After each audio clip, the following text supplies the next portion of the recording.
দেখুন এমনি ভাবে কিন্তু একটা সন্তানের জন্মে আর বসুদেবী দিয়ে যায় আর মেরে ফেলে, ছয়টাকে মেরেছে। কিন্তু যখন সপ্তম গর্ভ হলো, ওই সপ্তম গর্ভটাকে মায়া আকর্ষণ করেছিলেন, যুগমায়া। যুগমায়ায় ওই সপ্তম গর্ভটাকে আকর্ষণ করে রোহিণীর গর্ভে স্থাপন করেছিল, যেখানে বলরামের জন্ম হল। তারপরে অষ্টম গর্ভ সেখানে করেছে। আচ্ছা, ভগবানের মায়ার সঙ্গে কেউ কোলাতে পারে? আরে ভগবানের মায়া তো স্বয়ং সৃষ্টিকর্তা ব্রহ্মা বুঝতে পারেনি, এই বংশ কি করে বুঝবে? দেখুন, মায়া কিন্তু দুই প্রকার, যোগমায়া, মহামায়া। একটা অষ্টভুজা আর একটা দশভুজা। দশভুজা মহামায়া দুর্গা দেবী, যাকে দুর্গতি নাশিনী বলা হয়। আবার শাস্ত্রে বলেছে যে দুর্গতি প্রদায়িনী। এই দুর্গতি নাশিনী যে মহামায়া দুর্গা মানুষকে তিন প্রকার দুঃখ দেয়, আদি ভৌতিক, আদি দৈবিক, আধ্যাত্মিক। যারা শাস্ত্রকে লঙ্ঘন করে, কৃষ্ণ ভক্তি যাদের নেই, যারা সাধুদের অত্যাচার করে, দুর্গা দেবী তাদেরকে শাসন করে, তাদেরকে যারা যন্ত্রণা দেয়, দেখবেন হঠাৎ করে সংসারে আগুন লেগে যায়। এই যে হরে কৃষ্ণ গালে হাত দিয়ে বসতে নেই, খুব বেশি কষ্ট যার গালে তারাই হাত দেয়, মানে গভীর চিন্তায় যারা একেবারে শেষ, তারাই এইভাবে চিন্তা করে। হরে কৃষ্ণ যাদের চিন্তা নাই তারা কিন্তু গালে হাত দেয় না, হাত দিবেন না। যাই হোক, কি কথাটা বলছিলাম গো?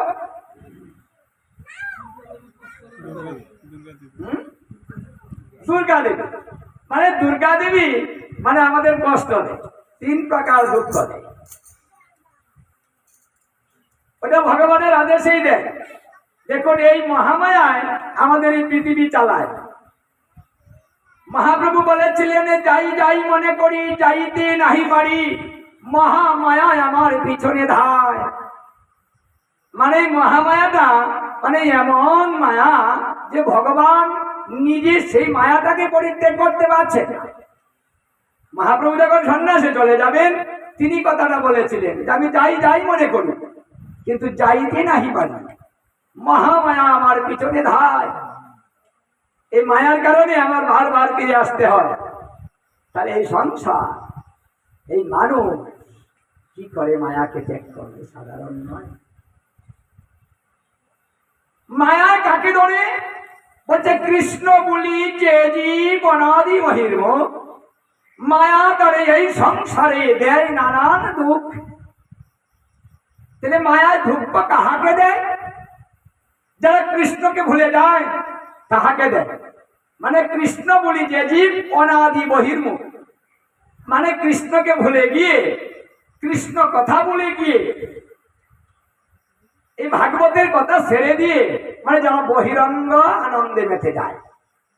বহিরঙ্গ তো বুঝেন, যেমন সারাদিন মোবাইল নিয়ে থাকা, বহিরঙ্গ ভালোবাসা। চিঠি চালানো, ফেসবুক চালানো, ইন্টারনেটে বসে থাকা, সারাদিন মোবাইলে কথা বলা, মানে যে বহিরঙ্গ যে ভালোবাসাটা, মানে এই বহিরঙ্গ ভালোবাসাটাই মায়ার মূল কারণ। যারা ওটা বেশি করবে, মায়া পিশাচী তাদেরকে বেশি করে ধরে। এই অন্ধকূপের মধ্যে নিমজ্জিত করে আদি ভৌতিক, আদি দৈবিক, আধ্যাত্মিক তিন প্রকার দুঃখ তাদেরকে মুখ করতে হয়।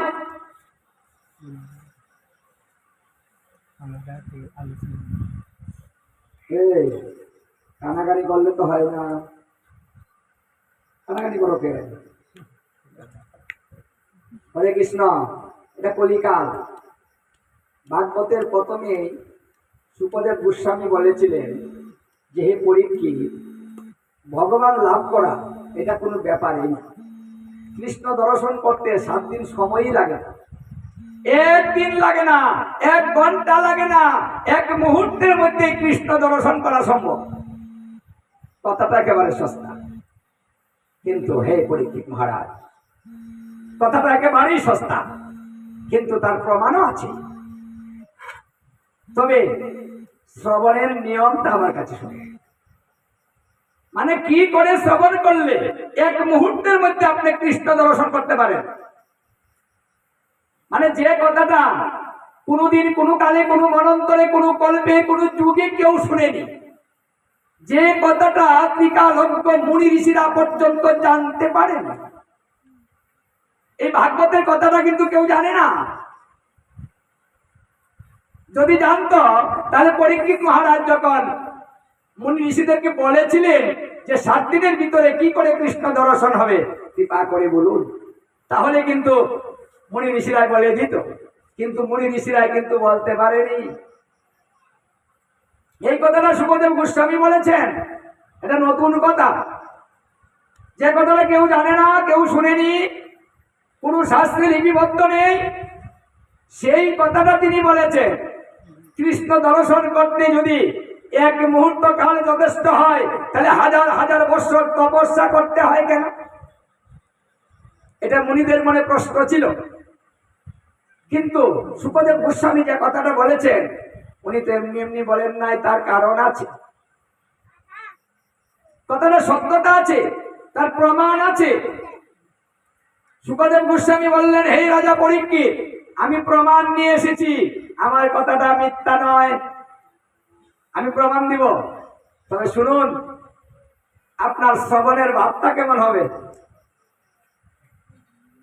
এই ভাগবত আসর থেকে উঠে চলে যাওয়া যাবে না, এখানে উঠতে পারবেন না, কারোর সঙ্গে কথা বলতে পারবেন না, কাউকে ইশারা দিতে পারবেন না, কোনো কিছু আহার করতে পারবেন না, আন্নানি জীবাণু ঘুমানু কোনো কিছুই করা যাবে না। সমস্ত কিছু ব্যতি রেখে আমার দিকে তাকিয়ে থাকতে হবে, মানে পাঠকের দিকে, শ্রোতা দিক থাকতে হয়। দেখুন, একবারে যদি তাকানো হয়, তারপরে 1 মাস পূজা হয়, আপনি একবার তাকাবেন, দেখুন আপনাকে কত দেওয়া হচ্ছে, হিসাব করা যায়। আপনি ভাগবতের দিকে একবার তাকাবেন, তারপর যুগে 1 মাস পূজার ফল পাবেন। আপনি কত চান? যদি ভগবান বলতো যে তুমি আমার কাছে কি চাও, তুমি যে তাকিয়ে থাকবে, তোমাকে কি দিতে হবে? আচ্ছা, এই কথাটা যদি ভগবান প্রশ্ন করে আমাদের কাছে, আমরা কি চাইতে পারতাম বলেন তো দেখি? আমরা কি চাইতাম? যে আমি তোমার দিকে তাকিয়ে থাকবো, তুমি আমাকে এই জিনিসটা দিবে। কি চাইতে পারতাম গো? আমরা কি চাইতে পারতাম যে তারপর যুগের 1 মাস পূজার ফল তুমি আমাকে দিয়ে দিবে? কথাটা কিন্তু আমরা বলতে পারতাম না। দেখুন, আমাদের বলতেও হয়নি, তিনি কৃপা করে আমাদের সেই মূল্যটা দিয়েছেন। এই যে কষ্ট করছেন, তাকিয়ে আছেন, মূল্য আছে। একবার তাকাবেন, তারপরে 1 মাস পূজার ফল পাবেন। আরেকবার তাকাবেন, আরেকবার পাবেন। রাধে হরি বল। দেখুন, যতবার তাকাবেন ততবার পাবেন। এই ভাগবত কেন শ্রবণ করবেন, কেন আসবেন, কেন বসবেন, কেন তাকাবেন, কেন অর্জন দেখবেন? এটা কিন্তু সাধারণ কোনো বস্তু নয়।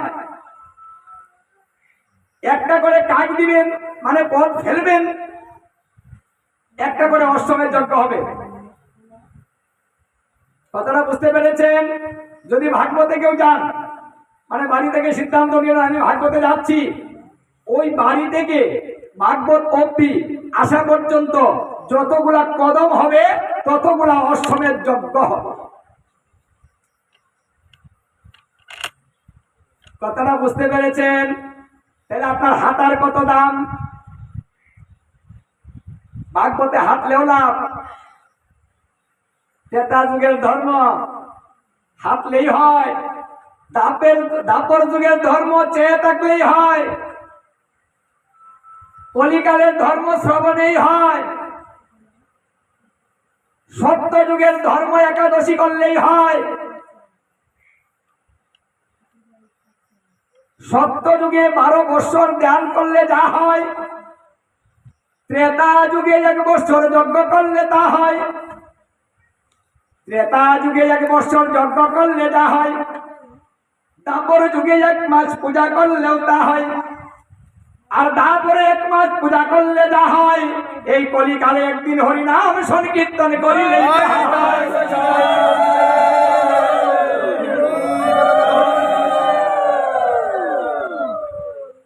তাহলে কোনটা ভালো গো? তাহলে এই যে প্রথম যে কথাটা বলা হয়েছে, কারো দিকে তাকাবেন না, কথা বলবেন না, ইশারা দিবেন না, কেন বলা হয়েছে? আপনি একটা ইশারা দিবেন, আপনার বাপ নষ্ট হয়ে যাবে। এটা কলিকালের স্বভাব। মানুষের মন একেবারে অস্থির ভাবাপন্ন। যদি একজন কারো দিকে তাকান, এই সবাই তার দিকে তাকান। যদি একজন চলে যায়, তাহলে সে এসে দেখবে কই যায়,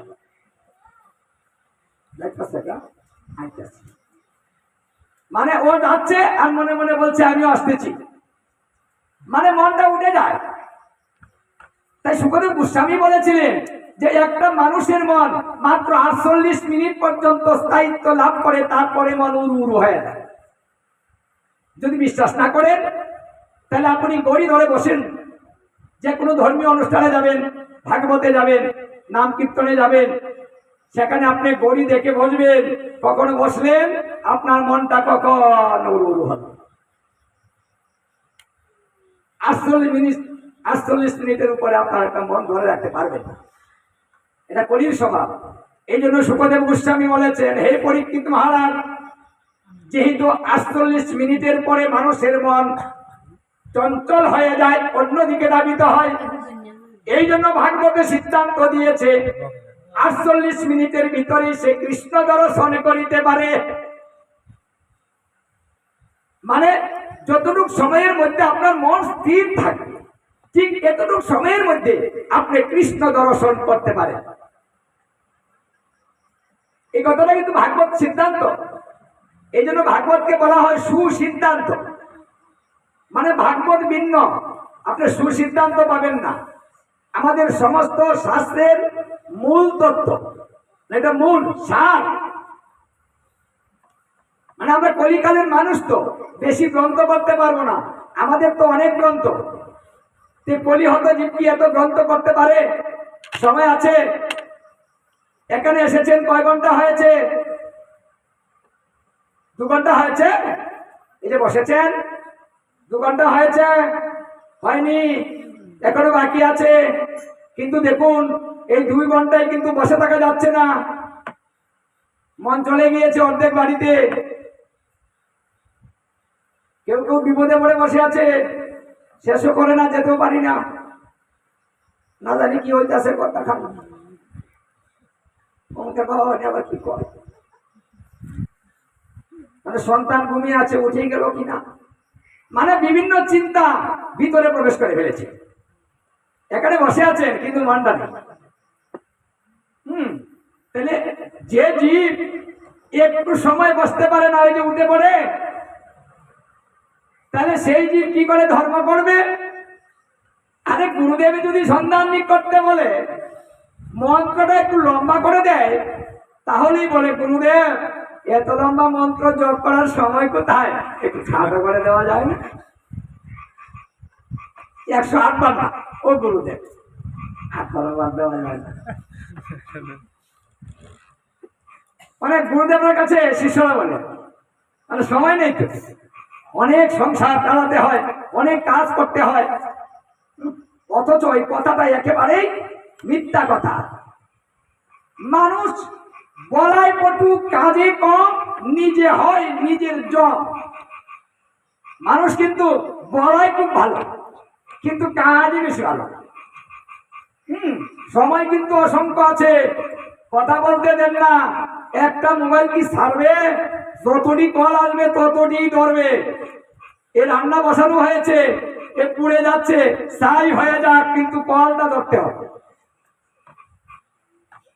ওটা আগে তাই পরে তোমার রান্নাটা নষ্ট হয়ে গেছে, কলটা তো পর গেছিল, মানে কথাগুলো, তাই না? আপনি জানেন না নষ্ট হবে? হ্যাঁ জানেন। কেন করলেন? কারণ ওটার মধ্যে আপনার ভালোবাসা বেশি, মানে বেশি ভালোবাসা যেখানে মানুষের মন তো যায় সেখানে, কারণ মানুষ যাকে ভালোবাসে তার দিকেই তাকিয়ে থাকে। এই জন্য ভগবান বলেছিলেন যে আমার দিকে তাকায় আমি তার দিকে তাকাই, যে আমাকে ভালোবাসে আমি তাকেও ভালোবাসি, যে আমাকে কিছু দেয় বিনিময়ে আমিও তাকে দিই। বাহ! তাহলে আপনি চাইলে তো ভগবান চাইবে, আপনি দিলে তো ভগবান দিবে। ভাগবতীর দশম স্কন্ধের 3য় খণ্ডে বলেছে যে একটা তুলসী পত্র দিয়ে যদি করে আমায় পূজন, তার ঋণ শোধ করিতে করি আমি চিন্তন। মানে ভগবান কি করে বলছে, আমি চিন্তা করি যদি কোনো ভক্ত আমার চরণে 2টা তুলসী পত্র অর্পণ করে 2 ফোঁটা নয়নের জল ছেড়ে দেয়, আমি আর আমার থাকতে পারি না। তাই তো আমি আদি পুরাণে বলেছি, আমার কথা ভাবিতে ভাবিতে, আমার নাম নিতে নিতে, আমার রূপ মাধুরী দর্শন করিতে করিতে, আমার কথা শ্রবণ করিতে করিতে যদি কোনো ভক্ত 2 ফোঁটা নয়নের জল আমাকে দেয়, আমি সেই ভক্তের কাছে জনমের মতো বিক্রি হয়ে যাই।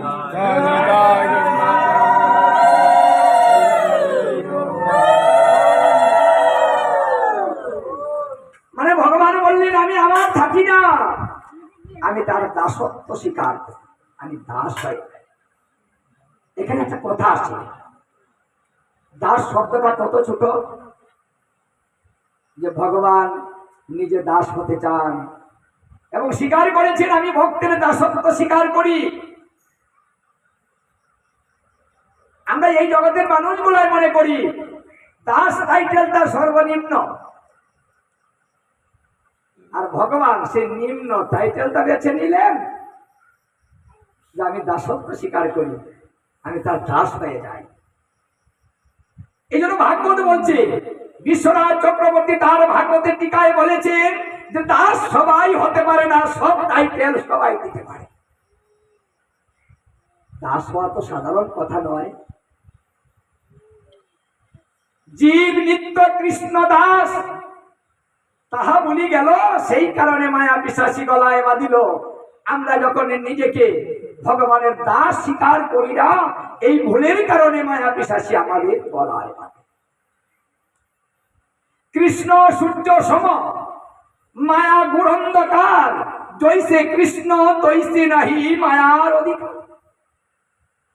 দেখুন, যারা কৃষ্ণকে ভালোবেসে কৃষ্ণের সান্নিধ্যে থাকে, ভাগবত কথায় থাকে, তাদের কাছে মায়া প্রবেশ করতে পারে না, কারণ এটা কৃষ্ণ সম আলো। যেখানে বেশি হবে আলো, সেখানে মন থাকে ভালো। আলোতে লক্ষ্মীর বাস, কারণ আলোতে ভগবান থাকেন, এই জন্য আলোতে মন আনন্দ বেড়ে যায়। কারেন্টটা যদি আসে মনটা কেমন হয় দেখুন তো, এখানে পরীক্ষা করে দেখুন আলোকে কত ভালোবাসেন। যদি কারেন্টটা চলে আসে মনে একটা জোয়ার বয় না, আনন্দে মন ভরে যায়, চিৎকার দিয়ে উঠে কারেন্ট এসেছে। এই কথাটা কোথায় থেকে আসে গো? অধিক আনন্দ থেকে চিৎকার আসে, কারেন্ট এসেছে। আহা কি শান্তি! যখনই চলে যায়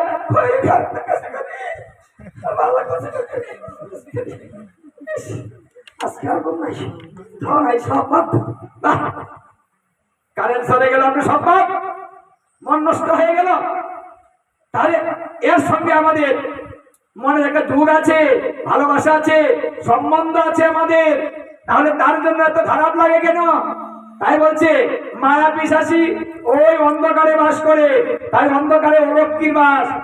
যার সংসারে আলো যত কম হবে, সেই সংসারে বাল তত কম হবে, লক্ষ্মী তত কম থাকবে। অন্ধকারে মানুষ ভয় পায়, আলোতে সাহস বাড়ে। এটা ঘর যদি অন্ধকার থাকে, দেখবেন ওই ঘরে থাকতে ভালো লাগে না। আর যদি আলো থাকে, ওই জায়গা কারেন্ট আছে, চিন্তা নেই। হ্যাঁ, এখানে পরীক্ষা করে দেখুন। তাহলে আপনি যদি ভগবানের সান্নিধ্যে থাকেন, গীতা ভাগবতের এই শ্রবণে থাকেন, তাহলে সদা সর্বদা আপনার মন আলোকিত থাকবে। আলোতে ভরে যাবে মন, তাই আপনার মন সদা আনন্দে বেসে থাকবে, আপনি কষ্ট পাবেন। এই জন্য আপনারা সবসময় এই ভগবানের কথায় থাকবেন, ভগবানকে ভালোবাসবেন, ভগবানকে মন দিবেন, ভগবানকে প্রণাম করবেন, ভগবানের সেবা দিবেন, ভগবানের প্রসাদ পাবেন। মানে জীবনে যাহা কিছু করিবেন সমস্ত কিছু তাকে দিন। এই কথাটাই কিন্তু অষ্টাদশ অধ্যায়ের ৬৬ নম্বর শ্লোকে শ্রীকৃষ্ণ একেবারে শেষ কথা বলেছিলেন যে সর্বধর্ম পরিত্যাজ্য মামেকং শরণং ব্রজ অহং তাং সর্ব পাপেভ্যো মোক্ষয়িষ্যামি মা শুচঃ। এই কথাটা একেবারে অষ্টাদশ অধ্যায়ের ৬৬ নম্বর শ্লোকে শেষ কথা বলেছিলেন যে আমি অনেক কথা তোমাকে বলেছি, এখন তোমাকে আমি গুচ্ছ কথা বলছি, শ্রবণ করো। গোপন কথা, এত কথার পরে গোপন কথা। আর এই কথাটা বলতে 18 দিন সময় লেগেছে। এই কথাটা বলতে 700 শ্লোকের অবতারণা করতে হয়েছে। এই কথাটা বলতে একটা যুদ্ধ বাঁধানো হয়েছে। এই কথাটা বলতে এত লোক ক্ষয় করা হয়েছে। ছোট কথা, তুমি আমাকে ভালোবাসো, তুমি আমাকে প্রণাম করো, আহার বিহার সমস্ত কিছু আমাকে অর্পণ করো, তুমি আমার ভক্ত হও। ভগবানের একেবারে শেষ কথা, এটাই গোপন কথা। হ্যাঁ, ভালোবাসার কথা গোপনই হয়। ভালোবাসার কথা কি সবার সামনে হয় গো? হ্যাঁ, প্রথম দিন কি ভালোবাসার কথা হয়? যদি কেউ কাউকে ভালোবাসেন, প্রথম দিন বলবেন আমি তোমাকে ভালোবাসি? বলবেন না। অনেক সময় নিতে হবে, তার মন বুঝতে হবে, সুযোগ বুঝিয়ে বলতে হবে আমি তোমায় ভালোবাসি। দেখুন, ভগবানের এই কথাটা বলতে কত কথা বলতে হয়েছে, তারপরে সুযোগ বুঝে তিনি এই কথাটা বলেছেন যে তুমি আমাকে ভালোবাসো, সমস্ত কিছু পরিত্যাগ করো, তুমি আমার ভক্ত। এটা কি অর্জুনকে বোঝাতে হয়েছে? এই কথাটা কি অর্জুন জানতো না? অর্জুন কি আমাদের মতো ছিল? সে কি শাস্ত্রজ্ঞ ছিল না? আরে অর্জুন তো সাধারণ কোনো ব্যক্তি নয়, নরনারায়ণ ঋষি, যারা সত্যযুগে তপস্যা করেছিলেন। সেই নরনারায়ণ ঋষি অর্জুন এবং কৃষ্ণ তারা বদ্রিকা আশ্রমের তপস্যায় বসেছিলেন। দেবরাজ ইন্দ্র মেনকা আর উর্বশীকে এই নরনারায়ণ ঋষির তপস্যা ভঙ্গ করার জন্য এই দুইজন অস্পরীকে স্বর্গে থেকে প্রেরণ করা হয়েছিল। যাও, তোমরা দুইজনে গিয়ে এই নরনারায়ণ ঋষির তপস্যা ভঙ্গ করে দাও। তখন এই তপস্যা ভঙ্গ করার জন্য নরনারায়ণ ঋষির কাছে এসেছিল মেনকা এবং উর্বশী। স্বর্গের শ্রেষ্ঠ অস্পরী ছিল তারা, খুব সুন্দরী ছিল। মানুষকে নষ্ট করতে হলে, ঘায়েল করতে হলে এটা হলো সর্বশ্রেষ্ঠ অস্ত্র, দ্বিতীয় অস্ত্র লাগে। আর এই অস্ত্রটাই বারবার দেবরাজ ইন্দ্র ব্যবহার করতে, তার কাছে এই অস্ত্রটা ভালো ছিল। কিন্তু যখন মেনকা উর্বশী ওই নরনারায়ণ ঋষির কাছে এসেছে অঙ্গভঙ্গি করার জন্য, ঠিক এমন সময় ওই নরনারায়ণ ঋষির দেহ থেকে মেনকা উর্বশী সমানে বের হতে শুরু হলো, একটার পরে একটা বের হচ্ছে।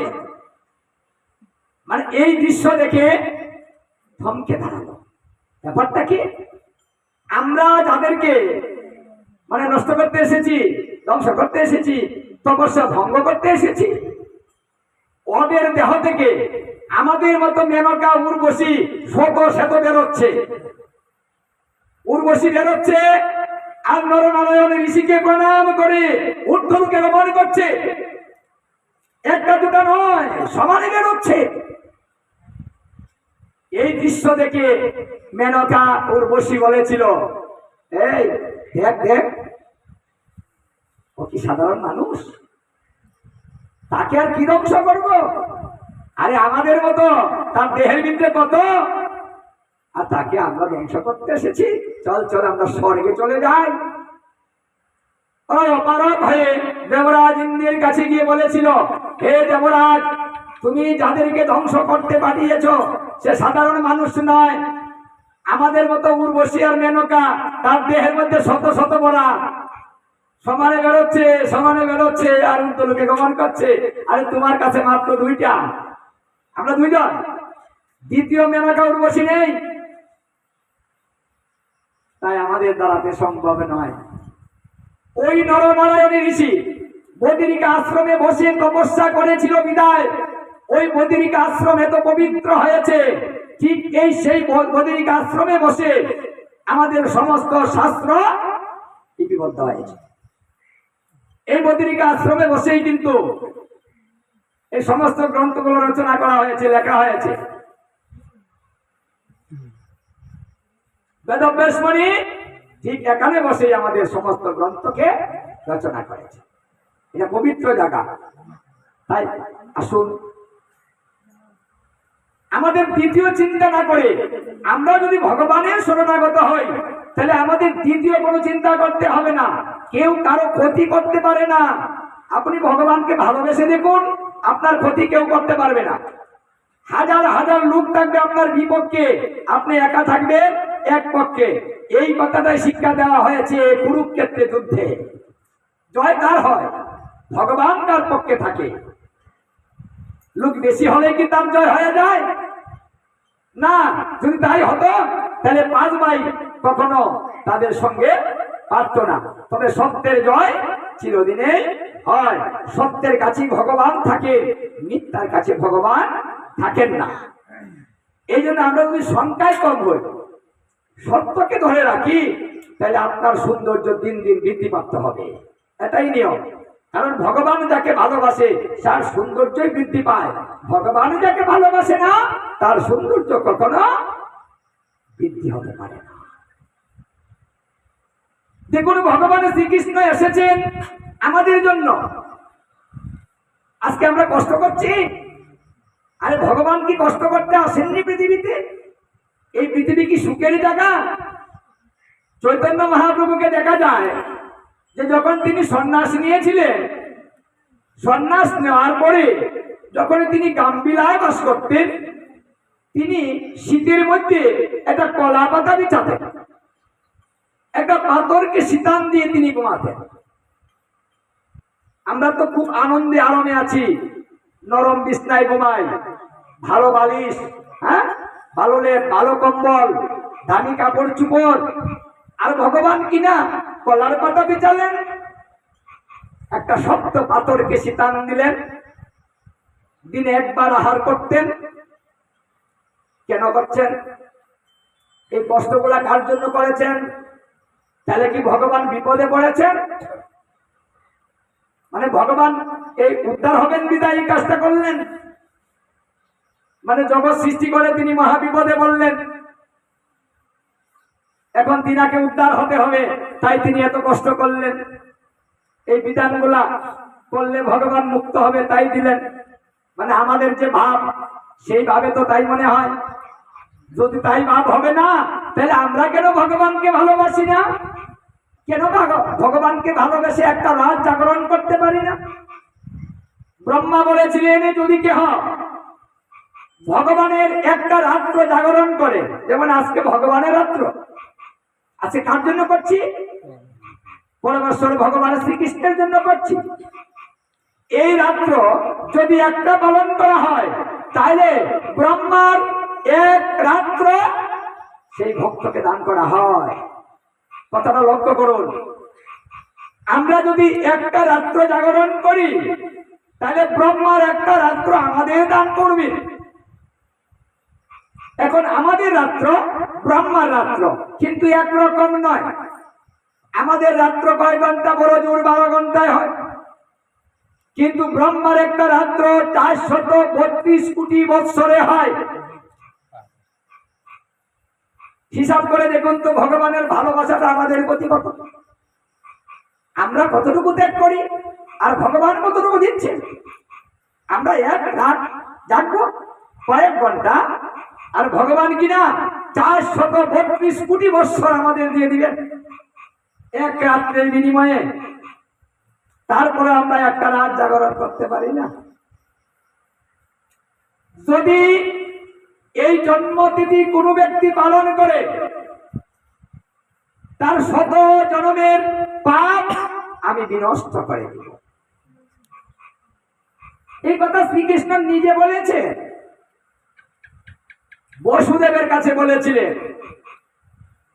দেখুন, শ্রীকৃষ্ণ অষ্টম ধর্মে এই ভাদ্র মাসের রোহিণী নক্ষত্রে বুধবারে অর্ধরাত্রে তিনি আবির্ভূত হয়েছে। এই জন্য আমাদের অর্ধরাত্র পর্যন্ত উপবাস করিতে হয়। যেহেতু ভগবানের সময়সীমা অর্ধরাত্র, অর্ধরাত্র 12টায় হয়। আমাদের এই পৃথিবীর ভার হরণ করার জন্য তিনি এই সমস্ত মানুষকে রক্ষা করার জন্য, ধর্মকে সংস্থাপন করার জন্য কংস কারাগারে এই উত্তমে তিথি নক্ষত্রের যুগে ভাদ্র মাসে এই অর্ধরাত্রে শ্রীকৃষ্ণ এই জগতে আবির্ভূত হয়েছে। একটা অনুদানি দাও না মায়েরা,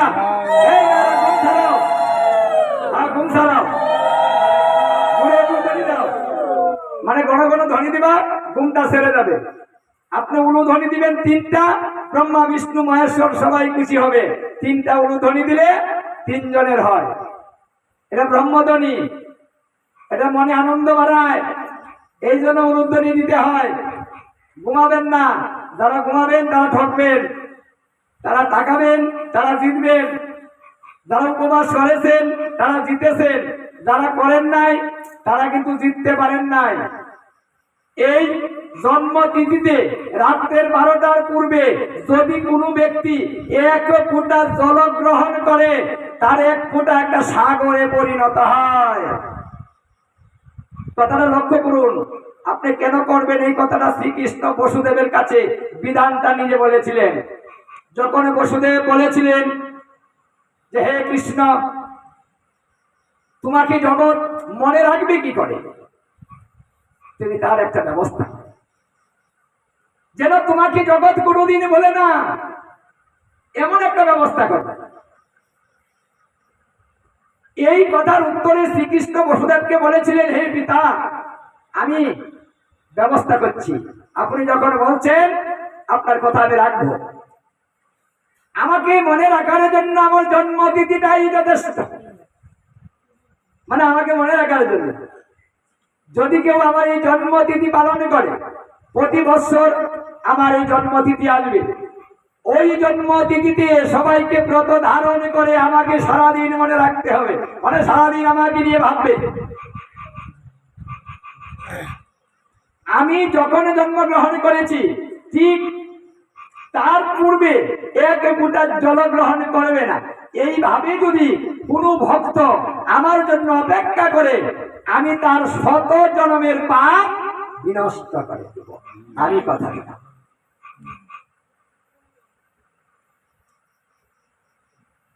একটা সহজ কথা, 1000 একাদশী ব্রত করলে যা হয়, একটা জন্মাষ্টমী ব্রত পালন করলে তা হয়। 8ম বছর বয়স থেকে মৃত্যুর আগ পর্যন্ত আবার বৃদ্ধ নরনারী সুস্থ সুস্থ সবাইকেই এই ব্রত পালন করিতে হবে। হে পিতা, যদি কোনো অসত্য ব্যক্তি অধিক কষ্ট করে আমার এই ব্রত উদযাপন করে তার মৃত্যুবরণ হয়, তাহলে আমি তাকে আমার নিত্য লীলায় অংশগ্রহণ করাবো।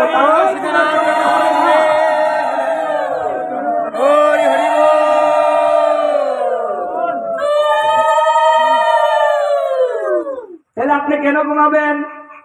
এত সুন্দর একটা সুযোগই দিলেন আমাকে মনে রাখার জন্য পিতা, এই তিথি যথেষ্ট, আর অন্য কোনো কিছু প্রয়োজন হয় না।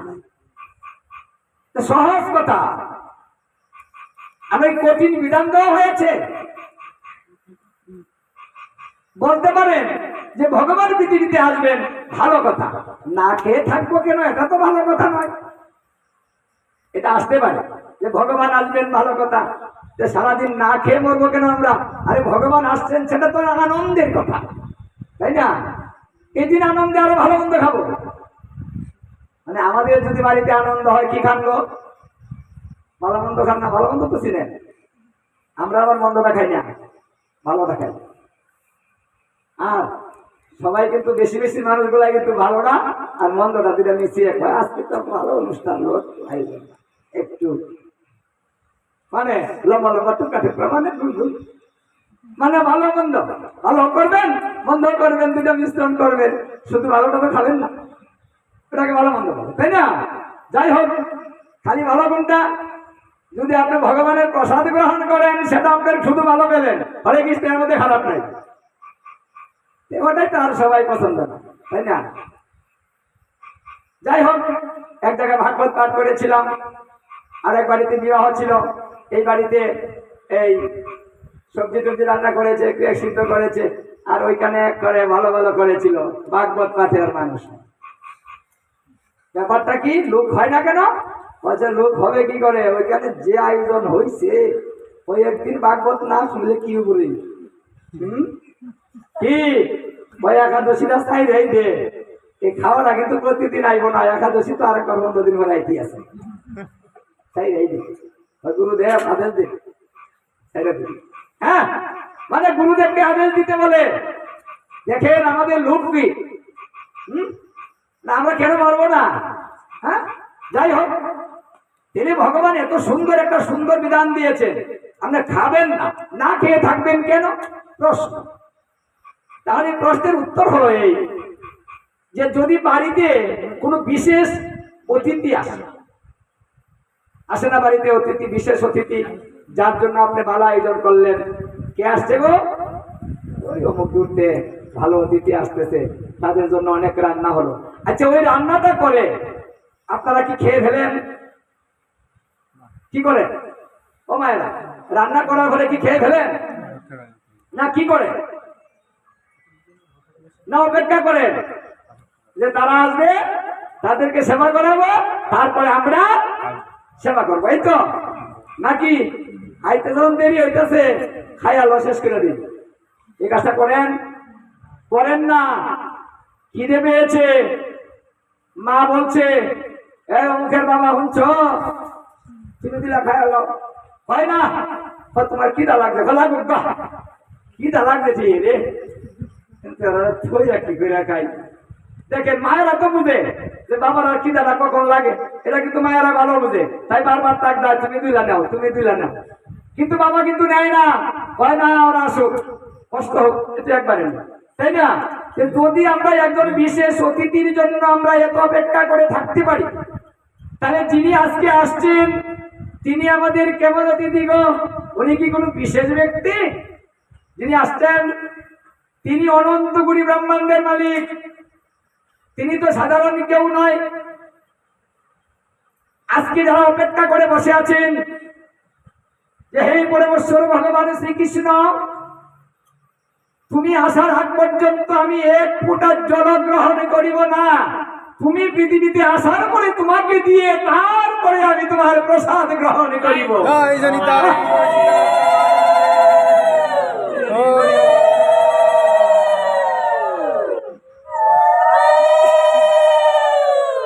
এই কথাটা বলে যদি আপনি বসে থাকেন, আজকে ভগবান এসেছেন, মানে ভগবান এসে দেখলেন যে আপনারা সবাই অভুক্ত হয়ে বসে আছেন, কেন?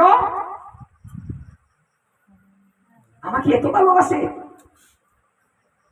আমার জন্য এখনো তারা কিছু নেয়নি। দেখুন, খুশি করার জন্য আপনার কি করা প্রয়োজন? তুষ্টিন তুষ্টে জগৎ তুষ্ট, প্রীতিতে প্রীতিতং জগৎ। ভগবান তুষ্টে জগৎ তুষ্ট, তার প্রীতিতে চরাচর বিশ্ব প্রীতি লাভ করে। তাহলে একটু বসে থাকার জন্য আজকে ভগবান আপনার প্রতি আমার প্রতি দুর্বল হয়ে গিয়েছে, আমাকে এত ভালোবাসে, আমার জন্য তারা এক ফোঁটা জল গ্রহণ করেনি। তখন এই যে ভগবান খুশি হয়েছে, কি দিবেন? যদি কাউকে ভালোবেসে এইভাবে না খেয়ে থাকেন, সে আপনার প্রতি খুশি হয় না? কি বলেন? যদি কোনো স্ত্রী তার স্বামীর জন্য সারাদিন না খেয়ে থাকে, এটা তো সতী নারীর স্বভাব, পতিকে না দিয়ে কিছু নেয় না। আজকাল তো আমাদের সেই সতী অভাব, নিজেরই বলুন আর পরেরই বলুন। হরে কৃষ্ণ। হারা দিন এই তোর না খায় তো এটা আমরা নাই খারাপ লাগে না হয় তাহলে লাগে কি এমন ভাব হয় না? ওই একটু ঠিক আছে, মানে একটু হালকা কিছু করিয়া ওইটা থইয়া দিই, আগটা থইয়া দিছি খা। হ্যাঁ, এই তো আমাদের ভালোবাসা। হ্যাঁ, টুটু ভালোবাসা। এই টুটু ভালোবাসা কতটুকু ভালো থাকে। হরে কৃষ্ণ। আর আগে দেখুন, মায়েরা সারাদিন না খেয়েছে, স্বামী আসেনি, তাহলে তার প্রতি স্বামী কতটুকু ভালোবাসা থাকবে যে তুমি আমার জন্য এখনো নেওনি কিছু, যে না আমি তোমাকে না দিয়ে দিতে পারি। এই কথাটা যদি শুনে স্বামীর ভালোবাসা বেড়ে যাবে না গো? হ্যাঁ, হরে কৃষ্ণ। সতী নারী যারা পতিকে না দিয়ে খায় না তারা। হরে কৃষ্ণ। তো এই সতী তো আজকাল অভাবেই হয়। যেমন সতী নারী যারা স্বামীর বদনাম করে না তারা, কিন্তু আজকাল কি হয়, 19-20 হলে পাই জামাই দেশে ভাই না কি এটা জামাই জীবনটা শেষ, ফোন করে লগে লগে বলে দিবে, পাড়ার মানুষকে জানিয়ে দিবে তোর জামাইটা কত ভালো লোক, আমাদের তো জানোস না কি যে পড়ি। মানে ঘরে ঘরে গেয়ে গেয়ে বেড়াচ্ছে, অথচ লাভটা কি হবে জানেন? আপনি ছোট হচ্ছেন, কারণ স্বামীকে যদি ছোট করেন তাহলে আপনাকেও ছোট হতে হবে। আপনার পাওয়ার আপনার স্বামীর পাওয়ার যদি থাকে তাহলে আপনার পাওয়ার। রাস্তা দিয়ে হেঁটে যায় কার বউ? ওই চেয়ারম্যানের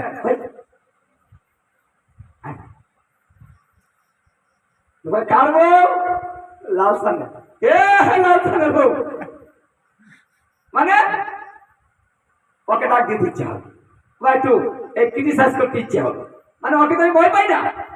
তাহলে এই যে আপনার পাওয়ার ডাকিয়ে দিয়েছে গো, এই পাওয়ারটা কাকে দিয়ে হয়েছে? স্বামীকে দিয়ে হয়েছে। তাহলে যাকে দিয়ে আপনার পাওয়ার, তাকে যদি আপনি খাটো করে ফেলেন তাহলে আপনার পাওয়ারটা তো খাটো হয়ে যায়। আরেকদিন যখন আপনার স্বামীর সুনাম বলবেন, অমুকের বাবা তো জানো না যে কত কিছু করে গো, হুঁচি হুঁচি তুই না করে গেলি আর মুক্তা পারিস, আপনি কথাটাই বলতে পারবেন না, কারণ আপনি তো খাটো করে দিয়েছেন। হরে কৃষ্ণ। এই দিকে আমাদের লক্ষ্য রাখতে হবে। তাই দেখুন, ভগবানকে যদি কেউ এইভাবে ভালোবাসে তাহলে ভগবান তাকে কেমনে ভালোবাসে? বলছে এই একটা ব্রত যদি এইভাবে জলগ্রহণ না করে কেউ করতে পারে তাহলে তার 7টা পুরুষ আমি তার মুক্ত করে দেই, এক পুরুষ নয়।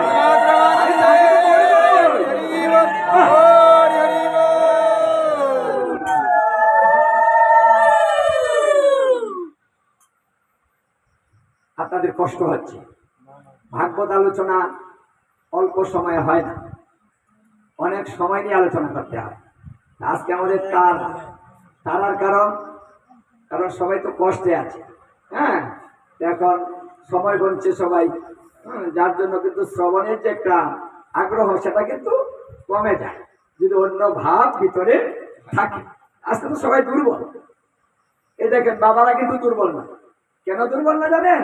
ও ভগবানকে ভালোবাসে, আর ভগবানকে ভালোবাসে বিদায় কিন্তু এখনো শক্ত স্থির হয়ে বসে আছে।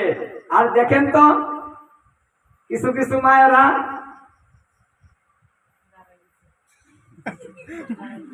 মানে দাঁড়াচ্ছে, পা সোজা করছে, আবার একটু ঘোরাঘুরি করছে, কেন? কোমরে দিচ্ছে না, গির করছে, পা রিম রিম রিম রিম করছে। হ্যাঁ, কাল করে নিচ্ছে। আর দেখেন ওই যে বাবা বসেছে, ওনাকে দিয়ে বললাম, উনি কিন্তু লড়েও না, পাথরের মতো বসে আছে। কেন? ভালো হয়েছে। হরে কৃষ্ণ। যদি আপনি ভগবানকে ভালোবেসে এইভাবে বসে থাকেন তাহলে ভগবান আপনার জন্য এইভাবে বসে থাকবে স্টিল, কারণ ওটা ভালোবাসার নিয়ম, কোনো কিছু দেখে না, যাকে ভালোবাসে তাকে দেখে। তাই যারা ভগবানকে ভালোবাসেন তারা ভগবানকে দেখছেন, আর ভগবান বলছে আমিও তাকে দেখছি। তো যখন ভগবান দেখে তখন কি আমাদের অমঙ্গল থাকতে পারে? কারণ ভগবান যখন ভক্তের প্রতি সুদৃষ্টি করে তখন সেই ভক্তের কোনো অমঙ্গল আর গৃহে থাকতে পারে, দৌড়ে পলায়ন করে। এই জন্য কোনো ভগবানের শুদ্ধ ভক্ত যদি গৃহে পদার্পণ করে সঙ্গে সঙ্গে সেই বাড়িতে ব্রহ্মদত্ত থাকলে দৌড়ে পলায়ন করে। মানে সাধারণ কোনো অঘটন নয়। যদি ব্রহ্মদত্ত সেই বাড়িতে অবস্থান করে তাহলে শুদ্ধ ভক্তের আগমনে সেখান থেকে দৌড়ে পলায়ন করে, সেখানে বাসস্থান করতে পারে না। এই জন্য শুদ্ধ ভক্তের দ্বারাতে কোনো কার্য সম্পাদন করতে হয়, ভক্ত ছাড়া হয় না। যাই হোক, আপনাদের একটা কথা বলে আমি শেষ করে দিচ্ছি। সাধু সাবধান, পীর কহিও সাধু সাবধান, পীর কহিও সাধু সাবধান, কথাটা 3 বার বলা হয়েছে। সাধুদের সাবধান করেছে, অসাধুদের। তাহলে সাধুদের সাবধান কেন বলেছে? কারণ একটা সাধুর কথা একটা এলাকা চলে। যদি এলাকায় একজন সাধু থাকে, একটা কিছু হলে গিয়ে জিজ্ঞাসা করে, হ্যাঁ, সাধুর কাছে যায় বা বৈষ্ণবের কাছে যায়, হ্যাঁ, বা গুরুদেবের কাছে যায়, গিয়ে জিজ্ঞাসা করে এই কাজটা কিভাবে করবো। সাধুর পরামর্শ, বৈষ্ণবের পরামর্শ, গুরুদেবের পরামর্শ নিয়ে তারপরে সেই কাজটা করা হয়। তাহলে সিদ্ধান্ত যদি ভুল হয় তাহলে সে কিন্তু ভুল সিদ্ধান্তে কাজ করবে, তাই না? তাই ব্রহ্মা বলেছিলেন, যদি কেউ কারো কাছে উপদেশের জন্য যায়, ব্রহ্মাণ্ড পুরাণে ব্রহ্মা বলেছেন, ওই উপদেশে যদি সঠিক উপদেশ না হয় তাহলে যে উপদেশ দিয়েছে, যে উপদেশ শুনেছে, 2 ব্যক্তি নরকগামী হয়। মানে যে শুনেছে আর যে উপদেশটা দিয়েছে, দুজন নরকগামী হয়। হরে কৃষ্ণ। উপদেশ দেওয়া কিন্তু খুব কঠিন কাজ, কারণ আমাদের শাস্ত্রটা বিশাল, 2-4টে গ্রন্থ পড়ে উপদেশ দিতে পারেন না, অসংখ্য গ্রন্থ পড়ে উপদেশ দিতে হবে। তাই ব্রহ্মা বলেছিলেন, আমি চতুর্বেদের বক্তা, কিন্তু তাই ভগবানের কিছুই বুঝলাম না। আর মানুষ 2-4টা গ্রন্থ পড়ে বলে আমি সব জানি। এই অহংকার মিথ্যা, আমি এর সঙ্গও করিব না। এর সঙ্গ যেন কেউ করে না। মানে কেউ যদি বলে যে আমি সব জানি, এই অহংকার ভিতরে বাস করে অহংকারী পাপী যারা, ভগবানের কৃপা পায় না তারা। বাবা চলে যাও, চলে যাবো সবাই আস্তে আস্তে, হ্যাঁ, না শেষ করে দেবো। যাই হোক, একটা কথা বলে আমি শেষ করবো। সাধু সাবধান। দেখুন, এক জুলা আর এক জুলি সকাল বেলায় রাস্তার মধ্যে বসে, এই দিক দিয়ে কয়েকজন ব্রাহ্মণ যাচ্ছে। ব্রাহ্মণ যদি সকালে কোথাও যায় তাহলে কিন্তু ধরেই নেওয়া যায় যে কোনো কিছু আছে, নাহলে ব্রাহ্মণ কোথায় যায়, তাই না? ব্রাহ্মণ কেমনি এমনি যায় গো। ব্রাহ্মণ যদি যায় তাহলে আমরা বুঝি না যে কোনো কাজ আছে বা পূজা আছে, একটা কিছু আছে। জুলা জিজ্ঞাসা করছে, হে পণ্ডিতগণ, এই সাত সকালে কোথায় যাচ্ছেন? পণ্ডিত বলতেছে, এই তুমি কিছু শুনোনি? বলছে না। রাজার বাড়ি একটা তর্ক যুদ্ধ আছে, রাজাকে প্রশ্ন করে যদি আটকানো যায় তাহলে 4 রানীর সম্পত্তি পাওয়া যাবে, এই ডুবে যাচ্ছি। আবার একটা খাওয়া তো আছে।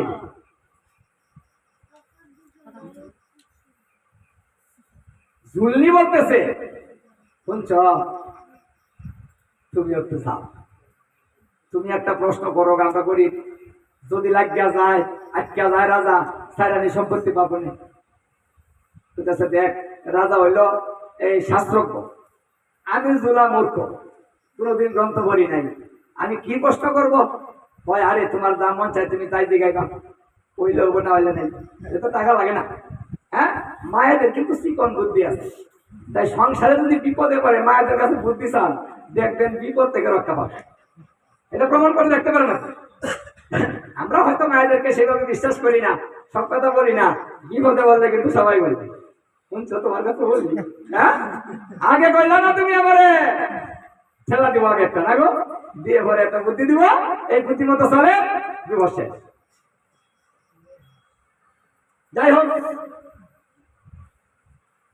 এত মতে যখন বলছে, মানে বলছে তে মায়ের আর কথা তো বাবারও শুনে না, বেশি বললেন শুনে, ঠিক আছে যাও তাহলে দুটি বড়াইয়া দেও, সিরা বিরা দুটি একটা আছে এটাই বড়, বলা দুটি পাবো কই গরিব মানুষ। আচ্ছা একটা সিরা বিরা দুটি ভরছে, দুইজনে মিল্লা ভরতেও চিনে না, জুলাই আর জুল্লি মিল্লাই ভরছে। এখন সবাই গ্রন্থ নিয়ে যাইতেছে, জুলার তো গ্রন্থ নাই। এই আমি গ্রন্থ করতে নিব রে, আমার তো গ্রন্থ নাই, তাহলে গ্রন্থের ব্যবস্থা আমি করে দিতেছি, তুমি কোনো চিন্তা করো। কি করছে, শালু কাপড় দিয়ে একটা গ্রন্থ বেঁচিয়ে জুলার হাতে ধরিয়ে দিয়ে বলে শুনো এটা এনে করে নিবা, আগে কিন্তু এনে করে নিত। এখন আর এই সুযোগ নাই, কারণ এখন আমাদের অনেক কিছু আছে নিতে পারি। যাই হোক, আর শুনো তুমি কিন্তু নরম হয়ে কথা করো না, কারণ যেহেতু তোমার কিছু নাই তোমার সাহসটাই সম্ভব। এই যে যার কিছু নাই তার কি গো সাহস, যার কিছু নাই সাফারাই নেই, সাফা দিয়ে তার লগে পারবেন না যার কিছু নাই। কারণ খালি কলসি গড়র গড়র বেশি করে, শব্দ বেশি করে না, বড়া কলসি ঠিক করে বেটা, এটা স্বাভাবিক। তাই দেখবেন যারা শাস্ত্রজ্ঞ এরা বেশি লড়ে না, আর যারা অল্প জানে দেখবেন তাদের কথা চিনতেই পারবেন না। যাই হোক,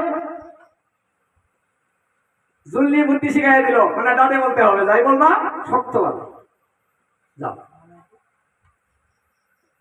জুলা গেল গিয়া বলতেছে রাজা মশাই, সবাই তাকায়া দেখে গেলে দেখে জোলা, ওই জোলা তুই কই যাস? রাজা মশাই আমি প্রশ্ন করতে আসলাম। সবাই হাসতেছে, বড় বড় পণ্ডিতের জায়গা নাই, আর জোলা এসে প্রশ্ন করতো, সবাই হাসতেছে। জোলা বলতেছে আমারে হেলা করবেন না, না যাই না আসি নাই, যাই না এসেছি, শিখেছি, শাস্ত্র জানি। বাবা শাস্ত্র জানে, জুলাই আবার শাস্ত্র বললো কবে রে? হ্যাঁ, রাজা কয়ে জুলা রায় করতেছেন কি কই ব্যবস্থা কয়ে যাক হুদে আর চিলাচিলি করে। হ্যাঁ এবার জুলার আগে দিল, কারণ এত অবহেলা, আগে দিল। আই বল কি বলতে চাস? রাজা মশাই আমি যে প্রশ্নটা করব, আগে আমার গ্রন্থের নাম শুনেন। আমার এই গ্রন্থের নাম হলো খট্টাঙ্গ পুরাণ। আচ্ছা এখন বলেন তো মহারাজ, খট্টাঙ্গ পুরাণ কাহাকে বলে? রাজা কয় কত গ্রন্থ বললাম, খট্টাঙ্গ পুরাণ তো বলি নাই। আচ্ছা এই জুলাই গ্রন্থ কই ভাইল, চিন্তা করে গেল, কারণ যে গ্রন্থের নাম এই জানে না, গ্রন্থের বলবো কি আর। এখন তো কথা বলে না, জুলাই তো সুযোগ পাইল, কথা যখন বলে না তাহলে ভাবে না, তাক জানে শুরু হইল। হ্যাঁ রাজা মশাই ছোট্ট একটা প্রশ্ন করলাম, এত সময় লাগে, আমি গ্রন্থের ভিতরে যাবো এখন। ভাই বলা রাখ, আমি ভিতরে যাবো, বাইরে তো পারি না, মানে গ্রন্থের বাইরেই নাম জানি না, আমি ভিতরে গেলে তো খবরই নাই। হ্যাঁ যা সময় দে আমাদের। কিন্তু চিন্তা করে রাজা জিজ্ঞাসা করলো, হে পণ্ডিতগণ খট্টাঙ্গ পুরাণ কি আপনারা বলেছেন? পণ্ডিতরা কয় আমরাও তো কোনোদিন এটা বলি নাই, নামও শুনি নাই। 18 পুরাণের মধ্যে তো খট্টাঙ্গ পুরাণ নাই, 18 উপপুরাণ আছে, তার মধ্যেও খট্টাঙ্গ পুরাণ নাই। এই পুরাণ ভাইলো কই? এই সুযোগে জুলাই বলতেছে এই সব কয় দিনের পণ্ডিত, এইটা বহুদিনের পুরাণ, জন্মই হয় না এরা। খাবারটা বাইরে গেল, জোড়ার হাতে এত বড় পুরাণ আছে কেউ জানে না। হ্যাঁ কি প্রশ্ন রে, খট্টাঙ্গ পুরাণ কাহাকে বলে? তাহলে এই প্রশ্নের উত্তর তুমি কি করে? রাজা আটকাই গেল, বলতেছে জোলা আমি তো এই প্রশ্নের উত্তর দিতে পারলাম না, আমি বুঝতেছি না। যদি না বুঝেন তাহলে আমরা জমি দেন, সম্পত্তি দেন। আটকাই যখন গেল, সম্পত্তি তো দিতেই হবে কথা, জোলারে দিয়ে দেয়, এরকম ভালোই আছে। বড় বড় পণ্ডিত আটকে গেল, জোলায় সম্পত্তি থাকে, সাইরানি সম্পত্তি রাজত্ব। জোলারে যখন উইল করে দেওয়া হলো, এখন রাজা বলতেছে আয় জোলা জীবনে কোনোদিন খট্টাঙ্গ পুরাণ দেখি নাই, তোর পুরাণটা তুই দেখাই আই যা। ঠিক আছে দেখেন, আমি তো নিয়ে আসছি সাথে করে। রাজায় হাত বাড়াইছে, তোমার হাত বাড়াই হাতে তুলে দিছে। যায় লইয়া দেহে আই বুঝো আপনার মতো ব্যাপারটা কি গ্রন্থ তো এত উন্নত হওয়ার কথা না। হ্যাঁ সত্য রাজা শালুক বলছে, শালুক খুলে দেখে এই আগিলা দিকের গদাইরা খাদের ভয়া জোলা কই গ্রন্থ ভাইব বাপ দাদার স্মৃতি বাংলা একটা খাদের ভয়া বুঝতে না এটা ফেলে দিছে ওইটা দাদার স্মৃতি থাক আমার তো আর কিছু নাই এইটাই স্মৃতি স্মৃতি মানুষ করে রাখে না দেখেন স্মৃতি কিন্তু কাজ করে তাই যারা স্মৃতি করে রাখছেন একদিন কাজে লাগবে। হরে কৃষ্ণ। এখন রাজা তো ক্রোধ আসলো, কিরে এই তুই বললি খন্ডাঙ্গ পুরাণ এটা খাদের ভাইয়াকে রাজা মশাই আমি তো মিথ্যা কিছু বলি নাই, জোলা হইতে পারি কিন্তু মিথ্যা কথা না। আমি তো বলেছি খন্ডাঙ্গ পুরাণ কাহাকে বলে, আপনি বললেন না কে খাদের ভাইয়া স্যার। আচ্ছা দুষ্টাকে আমার আটকানো দেওয়া কথা আমি আপনাকে আটকাইছি, সবাই তো আফসোস করতেছে ঠিকই তো রে খন্ডাঙ্গ তো খান পুরাণ তো বহুদিনের হ্যাঁ পুরাণ খাদের ভাইয়া কাজ হয়েছে রে এত সস্তা জিনিস। হ্যাঁ তাহলে দেখেন সাধু সাবধান কেন বলছি, আমাদের এই দেশে এরকম বড় বড় খট্টাঙ্গ ঘোরানোর কথাই যে কথা জীবনেও শুনেন নাই, অমুক গ্রন্থের নাম বইলা আপনাকে বলে দিবে অমুক গ্রন্থের কথা, আপনি চুপ করে বসে আছেন কারণ ওই গ্রন্থ তো আপনি বলেন নাই, জানে কে। হ্যাঁ এমন কিন্তু অনেক কথা হবে, তাই আপনাকে ঠকানোর জন্য এই কাজগুলা করে থাকবে, তাই সহজে কাউকে না জেনে বিশ্বাস করবেন না। সাধু সাবধান এই জন্য বলা হয়েছে। যাই হোক আপনারা সবাই সাবধান থাকবেন এটা আমিও চাই, আর আপনাদের এই ভালোবাসা পেয়ে আমিও খুব খুশি যে আপনারা ভগবানকে অনেক ভালোবাসেন। যদিও ভক্ত অনেক হয় নাই, আজকে আমার অনেক বড় অনুষ্ঠান ছিল সেটা করতে পারিনি, খুব শখ করে এখানে আমি ইচ্ছা করে আসলাম যে আচ্ছা একটু নতুন সঙ্গ করি, কারণ নতুন তো সবাই ভালোবাসে। যাই হোক নতুন ভক্ত কিন্তু যারা মানে পাঠক তারাও ভালোবাসে, তাই না? আর আমরা তো একটা লোভ আছে, লোভের বিনিময়ে আসি, ভক্ত যেখানে বেশি থাকে সেখানে লোভটা একটু বেশি থাকে, টাকা পয়সার লোভ নয়, সবার তো টাকা পয়সার লোভ থাকে না, তাই না? সবার একটা লোভ থাকে যে সাধুগুরু বৈষ্ণবের সঙ্গ করবো, এই যে একটা লোভ। যাই হোক তবে যদিও অল্প হয়ে থাকে কিন্তু অল্পের মধ্যে অনেক ভালো, মানে ভক্ত যদি অল্প হয়, ভক্ত যদি একটু ভালো হয়, মানে নিষ্কিঞ্চন ভক্ত হয় এবং আগ্রহ থাকে শ্রবণের, তাহলে অল্প দিয়ে কিন্তু অনেক আনন্দ হয় এবং সুন্দর অনুষ্ঠান সম্ভব। অনেক দিয়েও হয় না, অনেকে দুষে অল্পে খুশি, কথা আছে না?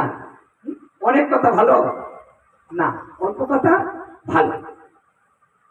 ভগবানের কথা আপনি অল্প বলেন, ভাগবতে বলেছে একটা শ্লোককে চারটা ভাগ করে চতুর্থাংশের একাংশ যদি কোনো ব্যক্তি শ্রবণ এবং মনন এবং অধ্যয়ন করে 1000 কুদালের ফল প্রাপ্ত হয়। কথাটা বোঝাতে পেরেছি? আপনি একটা শ্লোককে চারটা ভাগ করবেন, চারটা ভাগ করে একাংশ শ্রবণ করবেন, তাহলে 1000 গুদান করলে যা হয় এই শ্রবণে, তাহলে অল্পে কতটুকু পুষে দেখুন। হ্যাঁ যেমন কেউ যদি মানে কথা বলে একটু চুপ কর, তোর কথা আর ভালো লাগে বলে না, আবার কেউ যদি কথা বলে ভাই আরেকটু বলেন না, আরেকটু বলেন না, তাই না? কারো কথা শুনতে মন চায় আর কারো কথায় রেগে যায়। হরে কৃষ্ণ। তাই ভালো কথা অল্প ভালো। যাই হোক যারা আপনারা আজকে শ্রবণ করেছেন, আজকেরা যারা এই একাই জন্মাষ্টমী ব্রত পালন করেছেন, তাদের প্রতি আমার ভগবান তুষ্ট হয়েছে, খুশি হয়েছে, প্রসন্ন হয়েছে এবং সবাইকে আশীর্বাদ করবে তোমাদের অমঙ্গল নাশ হোক এবং সকলের